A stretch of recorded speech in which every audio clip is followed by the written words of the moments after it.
de Berthier. Et la foule. Premier triomphe en Formule 1. Gilles Strader. Tremble où nous sommes. Incroyable, mais vrai. Bravo, Gilles Villeneuve. Bravo à tous ceux qui ont cru en toi. Bravo à tous ceux qui ont organisé ce Grand Prix. Voilà sa main. Son épouse Joanne, son père Séville, sa famille, ses enfants. C'est Gilles Villeneuve qui sort vainqueur au volant de sa Ferrari numéro 12. C'est la description. J'aimerais ça avoir les noms. Je sais pas si Philippe Lagu qui est en régie. C'est Pierre Proulx qui décrivait l'action à ce moment-là.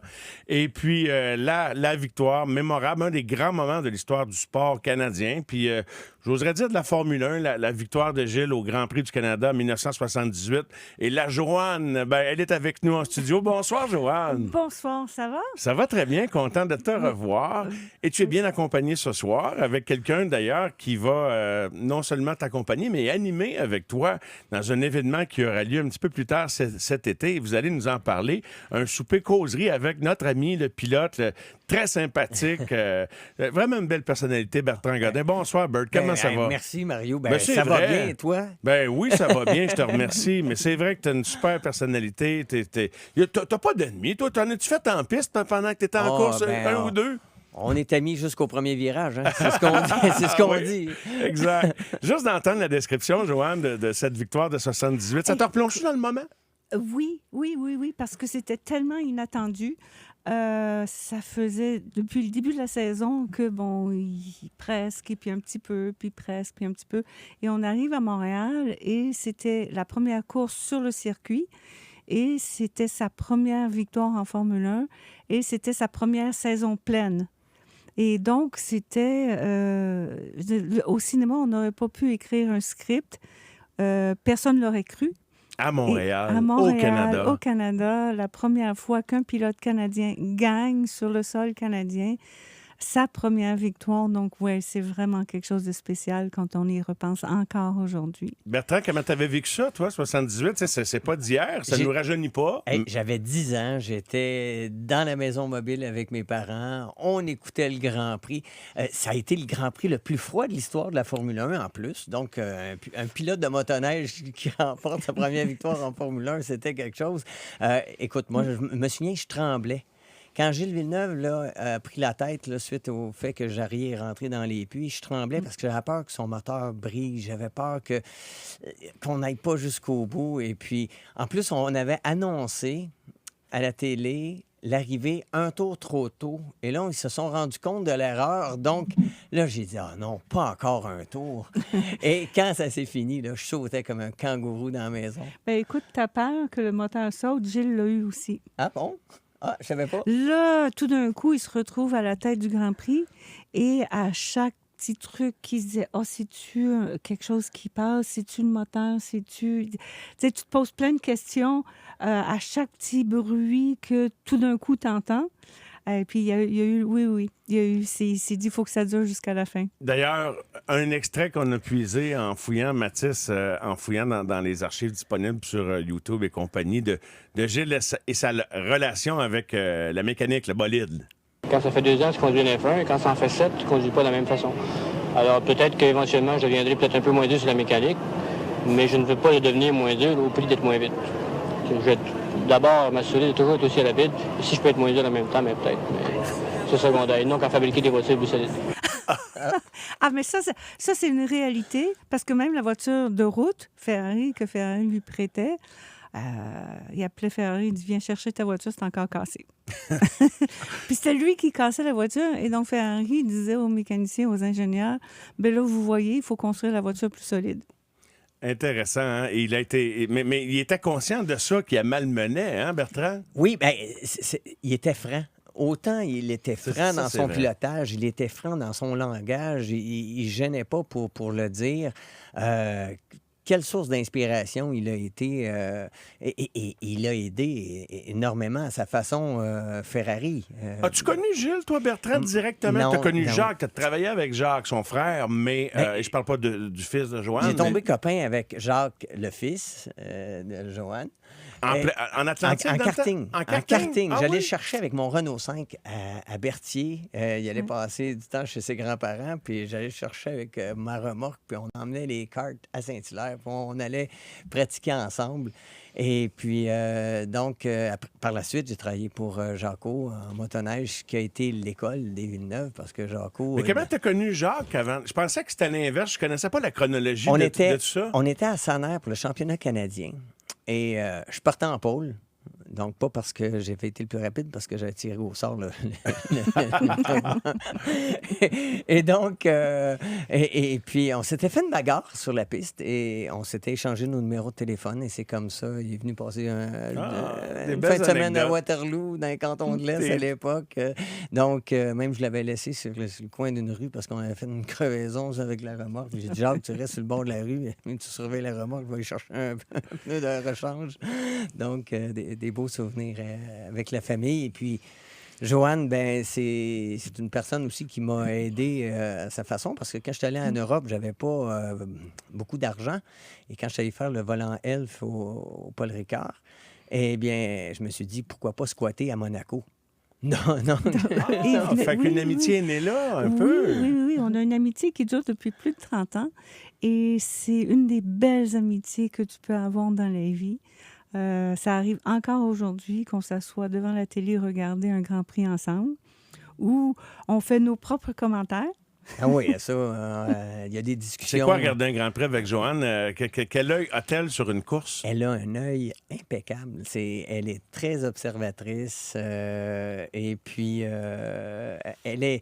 Mais je pense qu'elle est allée à l'école des Villeneuve. Elle est allée avec Gilles. Elle a été tellement complice de Gilles. Donc, elle est capable de se mettre quand même dans la tête du pilote, malgré le fait que tu n'as pas beaucoup piloté.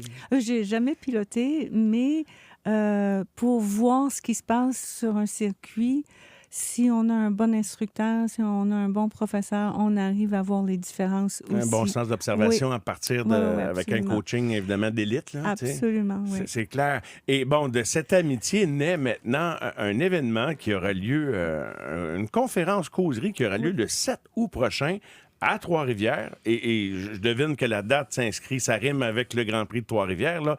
J'ai pas regardé le dépliant ou le site, mais c'est sûr que c'est... Alors, en plein ça. Et comment est venue l'idée et à quoi ça va ressembler comme événement? Il y a deux choses. C'est que oui, l'idée est venue d'une certaine façon, mais j'aimerais quand même mentionner qu'on le fait à Trois-Rivières pour notre premier tour de roue. C'est là que l'aventure de la Formule 1 avec Gilles a commencé. Et donc, c'est juste un petit clin d'œil à Trois-Rivières pour ça, parce que c'est à partir du moment où il a gagné à Trois-Rivières devant James Hunt que l'aventure de la Formule 1 a commencé. Donc, c'est notre petit clin d'œil à nous. Et l'idée est venue justement parce que quand on s'assoit à regarder un Grand Prix ensemble, on a de vraies discussions. On n'est pas toujours d'accord. Et on a suffisamment l'esprit ouvert pour écouter l'autre et puis, de changer d'idée des fois. Puis on s'est dit, ça serait le fun de faire partager ça à un plus grand nombre parce qu'il y a plein de choses qui rentrent là-dedans. Lui a été pilote, moi j'ai été derrière le pilote ou à côté du pilote, tout dépend de comment on veut le voir. Et ce côté-là, à côté du pilote, c'est aussi important que le pilotage. Et donc on s'est dit, c'est une belle expérience à faire partager au public. Oui, la complicité... Ce qu'on veut aussi, c'est inspirer les gens à soutenir ceux qui ont une passion. Et Joanne a été vraiment un exemple parfait qui a suivi son mari dans ses désirs, dans ses choix, dans les sacrifices, que ce soit... j'en parle souvent parce que ça frappe l'imaginaire. Imaginez, votre mari rentre à la maison et dit, je viens de vendre la maison. Oui, on va rester. Pourquoi? Parce que je viens de m'acheter une voiture de course. Donc, c'est pas tout le monde qui est prêt à accepter ces choses-là. Et tu sais, moi, j'ai fait des sacrifices qui n'en a pas l'air, mais j'impliquais pas une famille, j'impliquais pas mon épouse à l'époque, j'étais célibataire. Donc, c'est beau de voir qu'elle a permis à Gilles de vivre son rêve, Mais en même temps, à un moment donné, c'est devenu son cauchemar avec le décès de Gilles. Mm. Donc, il y a de très belles leçons à tirer. Et puis, certains disent, ah oui, on a tout dit, on a tout entendu. Ben non. À parler avec Joanne, j'apprends plein de choses qui est fascinant, justement, sur cette acceptation et sur le soutien qu'on doit apporter à ceux qui ont des rêves, des objectifs. Tu parlais des sentiments que tu éprouvais quand Gilles était à quelques tours de remporter le Grand Prix de Montréal en 1978. Puis au moment où tu décrivais les sentiments qui t'animaient, je revoyais la course du Grand Prix d'Australie, la première course en Formule 1 de Jacques, qui doit céder le passage à Devon Hill parce qu'il y a un petit peu de fumée qui s'échappe de son tuyau d'échappement. Je revoyais Erez, où on espère que la voiture va tenir. C'est quelque chose d'être engagé comme spectateur lointain, à distance, avec quelqu'un qu'on a le sentiment qu'il nous représente parce qu'il vient de chez nous dans un univers inaccessible. Hein? Il fait partie intégrale de notre... Bien, il fait partie aussi du rêve. Oui. Parce que, quand le pilote, lui, il vit sa passion, mais le spectateur vit le rêve de voir quelqu'un accéder à ce niveau-là de sport. Puis je pense que c'est ça, on vit, en tant que spectateur, c'est un rêve de voir un des nôtres y accéder, y arriver. Le rêve devenait réalité. Et quand Gilles a pris le drapeau à damier dans ses mains, le petit gars de 10 ans s'est dit que j'aimerais ça un jour vivre ça. Et 19 ans plus tard, à Montréal, première fois sur le circuit, on gagne la course devant 70 000 personnes. Jean-Yves Courcelles descend, me donne le drapeau. Je prends le drapeau, puis là, j'ai repensé au petit gars qui avait 10 ans qui s'était dit ça. Donc, il y a l'impact. T'as rêvé, puis... Oui, il faut rêver. Il faut regarder ceux qui réussissent et se dire, bon, OK, c'est possible d'y arriver. Hey, je comprends donc. Puis écoute, je revis les moments parce que j'étais à travers. Puis moi, tu sais, j'aime le sport quand je peux prendre pour quelqu'un. Tu comprends ce que je veux dire? Tu sais, c'est plus motivant. J'ai moins d'intérêt quand il n'y a pas quelqu'un qui nous représente ou bon, là, ne sont pas des grands résultats. Mon intérêt s'en ressent par rapport à la fin, même si j'ai un intérêt professionnel parce qu'on en parle. Mais on est avec Bertrand Godin, Joanne Villeneuve. Permettez-vous une petite pause, puis on va revenir quelques minutes ensemble pour compléter. Avec Joanne Villeneuve, Bertrand Godin qui se produiront dans un souper-conférence causerie le 7 août prochain en marge du Grand Prix de Trois-Rivières. Une vie à toute vitesse. Mais juste, je rebondis sur la manchette que Kevin nous rapporte, le changement de date. Ça a été publié aujourd'hui. Qu'est-ce que vous pensez de ça, 22 au 24 mai? C'est pas la première fois que le Grand Prix du Canada change de date dans le calendrier, mais on n'est pas trop rassuré. Mais on ne sait jamais quand il fera pas beau. Puis des fois, c'est en mai, des fois, c'est en juin. C'est une loterie. Là. Ici au Québec, c'est vraiment une loterie. On espère toujours. Mais bon, le mois de mai, depuis quelques années, le mois de mai n'est pas excessif.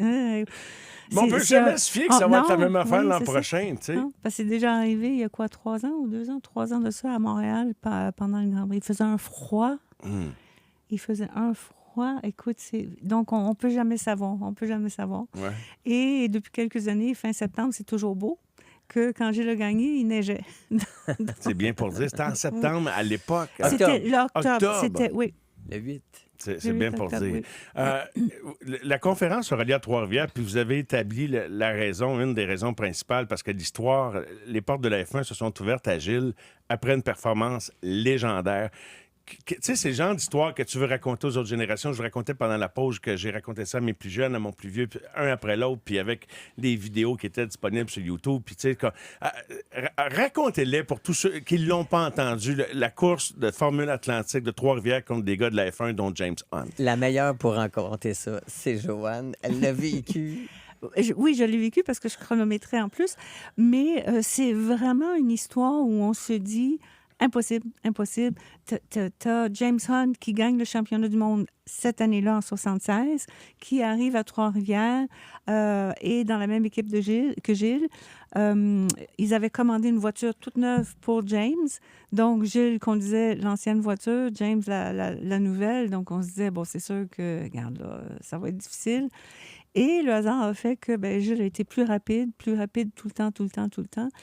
Et on a vu cet homme avec une générosité et une humilité retourner en Angleterre, dire à son patron, qui était le patron de McLaren à l'époque, qui était Teddy Mayer, en lui disant « Ouais, je suis pas arrivé premier, mais celui-là est vraiment rapide, regarde-le. » Le patron était surpris de savoir que James Oui. Hunt n'avait pas gagné la course. Ben oui, parce As-tu eu que- un problème mécanique, James, ou non? Je ne sais Non, pas. non, c'est ça.